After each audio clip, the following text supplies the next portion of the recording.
Ito ang kwartong pansamantalang tahanan ng magkapatid na Josephine at Presentasyon.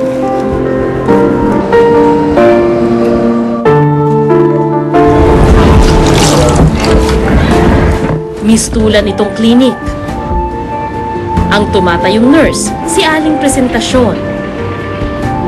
At ang kanyang pasyente, ang kanyang ating si Aling Josephine.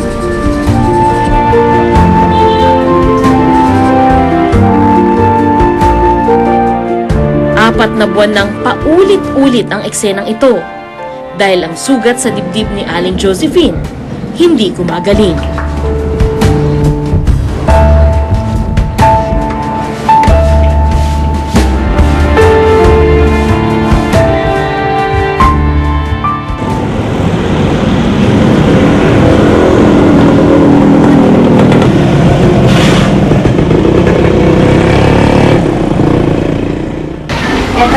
Magandang umaga po. Kamusta po sila? Ay, dahan-dahan po. Okay lang po, Nay. Sige po, dyan na lang po kayo. Ako po si Sandra. Aguinaldo po. Ano? Po. Sige po, wag po kayo masyadong gumala. Okay lang po. Matinding emosyon ang bumalot sa akin nang makita ko ang palatandaan ng breast cancer sa dibdib ni Aling Josephine. Opo.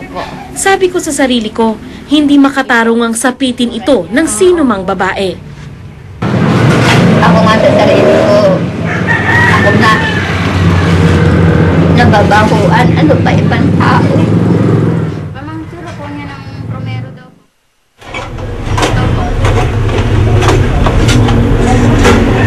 Pero ito ang realidad na nakikipagtitigan sa magkapatid mula noong makumpirma ang cancer ni Aling Josephine noong Hulyo. Siguro, more or less na magwa-1 year. Ang sabi nung isang babae, nagpahilot ako, sabi ko, parang iba ang pakaramdam ko dito. Sa amin, may manghihilot. Hinilot niya. Sabi niya, merong magbukol. Sabi gano'n. Sa provincial, hindi nila masabi na cancer. Ang nakalagay dun sa biopsy, sa una kong biopsy, non-malignancy. Hindi raw delikado. Kaya hindi nila ako mabigyan ng tamang gamot. Yun ang sinabi. Hanggang sa ako'y sumawa, lumalaki na ng lumalaki. Lumapit ako sa ibang doktor ulit.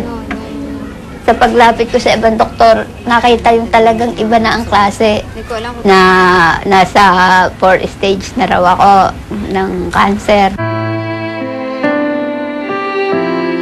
4th stage breast cancer. Ito ang pinakamalalang stage ng sakit na ito. Ang may ganitong level ng cancer, araw-araw na humaharap sa posibilidad ng kamatayan. Mahiga. Byuda na si Aling Josephine at isa lang ang kanyang anak. Kaya nung unay inilihim niya ang kanyang karamdaman. Nung ako po'y dumalaw po sa kanilang bahay, nakita ko nga po ang sitwasyon ng kapatid ko na siya po ay nakaupo sa bangko na talaga po nakaganyan na ang tingin ko po talaga po siya kung sakwan lambot na lambot. Sabi ko, hindi dapat akong paglihiman mo dahil ako mismo tutulong sa inyo. Ang dinahilan nga po niya, sinahiya sa akin.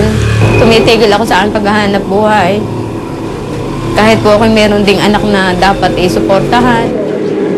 Simula noon, hindi na naghiwalay ang magkapatid. Mula sa Victoria, Laguna, lumuwas sila sa Maynila para magpagamot sa East Avenue Medical Center. Punta muna ako sa ospital, ha? Oo, sige.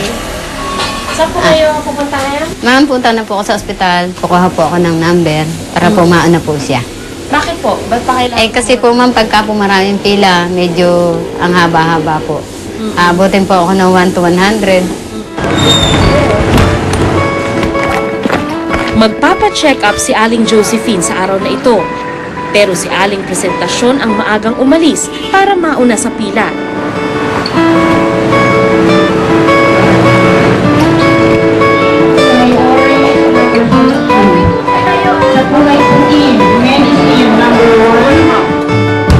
Okay na po, nakakuha na po ako ng number 1 po.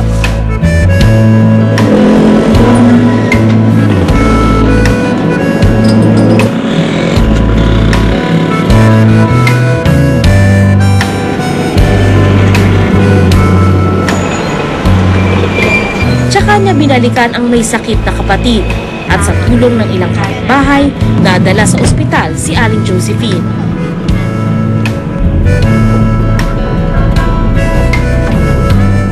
Sa dami ng pasyenteng umaasa sa libreng check-up sa ospital ng gobyerno, kailangan pa ring maghintay ng matagal ni Aling Josephine para matingnan ng doktor.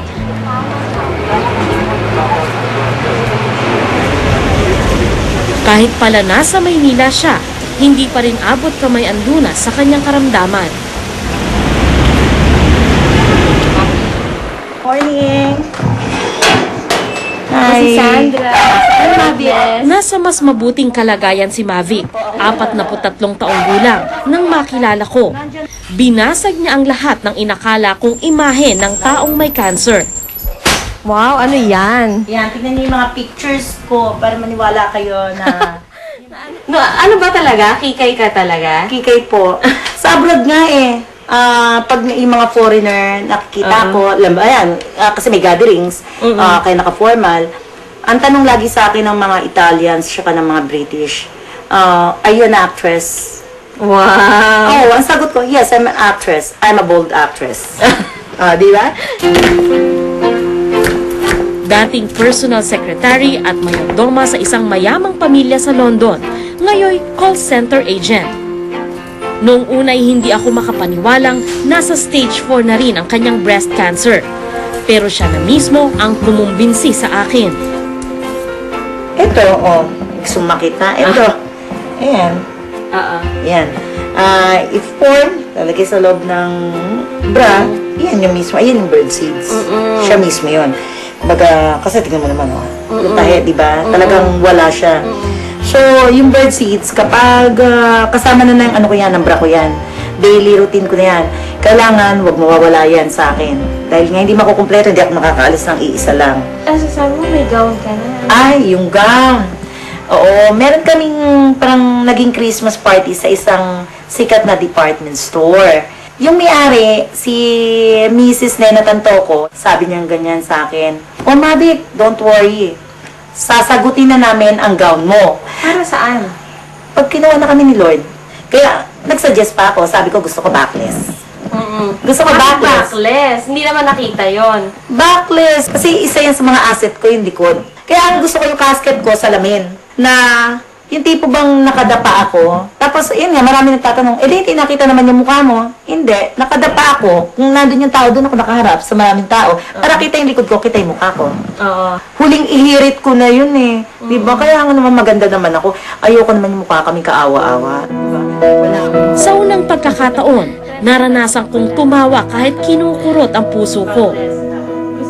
Pwede ba talagang ngumiti kung tanaw mo na ang katapusan? At ang tanong na lang ay kung kailan.